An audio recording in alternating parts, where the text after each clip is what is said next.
Daniel's school life is a nightmare. His classmates, led by the vicious Logan, Tae-sug in the original, treat him like a punching bag, both physically and emotionally. They mock his weight, force him to act like a circus animal, do the Pikachu, and even steal his pay uniform. The classroom reeks of cigarette smoke, spit, and cruelty. When Daniel tries to protest, he's met with violence, like when Logan punches him for disobeying. The other students watch, relieved it's not them in his place, reinforcing the toxic hierarchy. Daniel's internal monologue reveals his shame and self-loathing. He hates that he can't fight back and even feels grateful for scraps of sympathy. After a particularly brutal day, he lashes out at his overworked mother, blaming her for their poverty and his inability to transfer schools. His outburst, "What have you ever done for me?" is followed by immediate guilt. He collapses into tears, apologizing, but the damage is done. His mom, though heartbroken, quietly endures, placing his ramen on the table, even adding an egg, which he spitefully complains about. At school, Daniel's desperation grows. He visits the staff room to ask about transferring, but the teacher dismisses him, citing his poor grades and the cost.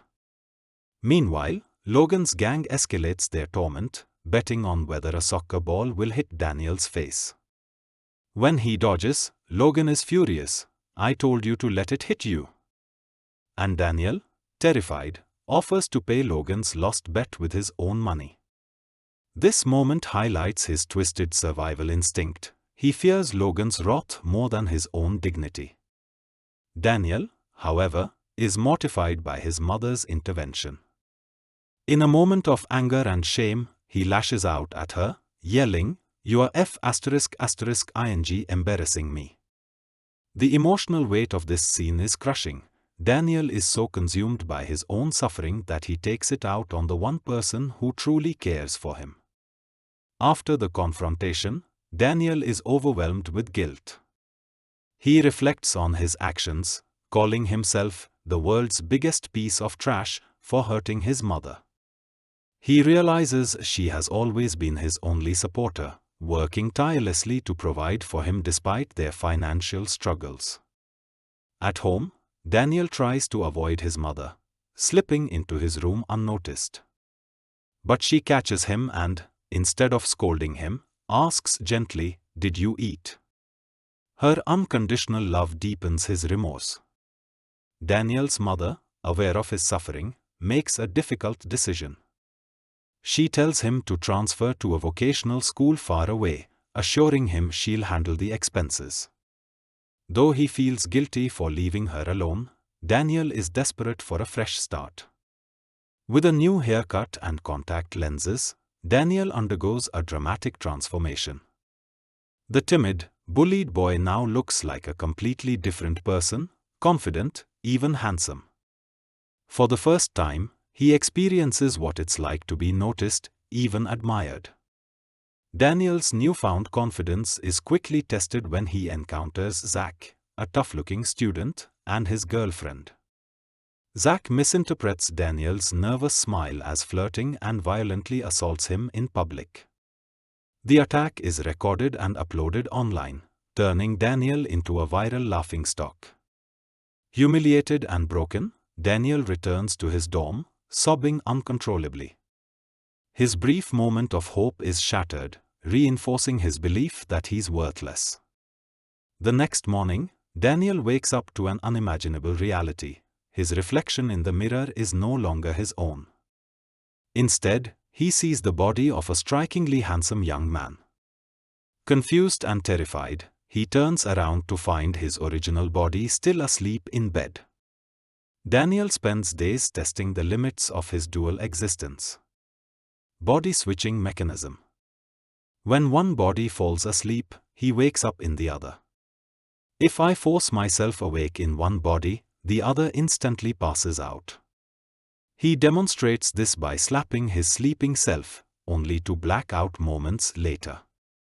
Physical needs. Both bodies require food, sleep, and bathroom breaks. Neglecting one leads to exhaustion or discomfort in the other. 24/7 consciousness. His mind stays active constantly, though switching bodies feels like a refresh for his brain. The fear of death. He wonders, if I killed one body, would the other survive? But he's too terrified to test it. Initially horrified, Daniel gradually adapts. He creates a *12-hour schedule to balance both lives. Daytime, attend school in his handsome new body, enjoying the perks of attractiveness, example, girls staring, strangers being polite. Nighttime, return to his original form, ensuring it's fed and cared for. Daniel arrives at his vocational school, nervous but exhilarated. His new appearance grants him instant social capital. A girl blushes after he apologizes for bumping into her. Are you okay? Is he hurt? He marvels at how the world looks tiny from his taller perspective. Whispers follow him. Did you see him? Wow! Yet, beneath the confidence, he's still the same insecure boy, now juggling a double life. The episode opens with a humorous yet chaotic classroom scene. It's the second semester, and the students are complaining about the sweltering September heat. One student tries to cool everyone down with a mint-scented fan, but the others mock him, calling it humiliating. The fan's cold breeze becomes unbearable, and a girl yells, "I wanna die," while another snaps, "Shut up, ugly face." The tension is broken when the teacher arrives, announcing a new transfer student. The class buzzes with curiosity. Everyone wonders if the new student is a boy or a girl. The transfer student, Daniel Park, enters, and his striking appearance immediately causes a stir. The girls swoon, whispering, "He's F******ing gorgeous," while the boys eye him with a mix of envy and caution. Daniel, nervous under the scrutiny, avoids eye contact and takes his seat, but his presence dominates the room. The reactions split into two groups, those whose hearts race around him and those who are wary of him. Daniel's seatmate, Zoe Park, quickly flirts with him, much to the annoyance of Zach, another student who snaps at her to stop. Meanwhile, a boy named Jiho recognizes Daniel as the person who beat him up in the past, but even he can't deny Daniel's good looks. The episode highlights the stark contrast in how people treat Daniel now compared to his former, less attractive self. The setting shifts to explain the school's unique environment, a specialty high school focused on practical training programs like fashion design, beauty, music, and physical education rather than traditional academics. The school is known for its freedom and attracts K-pop trainees, models, and aspiring idols. This freedom, however, also breeds bullying and social hierarchies based on appearance. At lunch, Daniel becomes the center of attention again. Girls swarm him, asking about his food preferences, while others gossip about his background. A group of tough-looking boys confronts him, probing about his past and teasing him for his looks.